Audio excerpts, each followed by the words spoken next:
אני מיילדת בסורוקה ואחות של קיבוץ אלומים כבר 17 שנה. התחילו להגיע ידיעות שכנראה שיש מחבלים. קיבלתי טלפון מחבר כיתת הכוננות. אומרת, בבית אני מביא לך פצוע. מעולם לא יצא לי להתנסות בדברים כאלה. רצתי להביא 2 תיקי עזרה ראשונה שיש לי, מעט חבישות, מצאתי עירוי אחד שהיה לי, ומיד הגיעו אליי. ראיתי שהוא מדמם. עברתי לאיזשהו מוד של לעבוד לפי המתודות של עזרה ראשונה. אחרי סדר גודל של חצי שעה מביאים לך עוד אחד. פה ישר ראיתי שזה סיפור אחר. ישר השכבנו אותו, הסתכלנו, ראיתי שיש לו פצעי ירייה בגב. במקרה מצאתי עוד איזה עירוי אחד, הכנסתי עירוי, שמנו חבישות לחץ.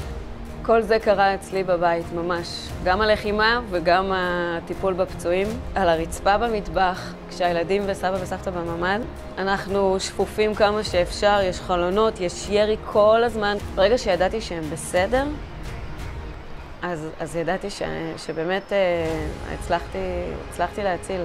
לילד זה קסם כל פעם מחדש, זה פה באמת, אפשר לומר שהם נולדו מחדש.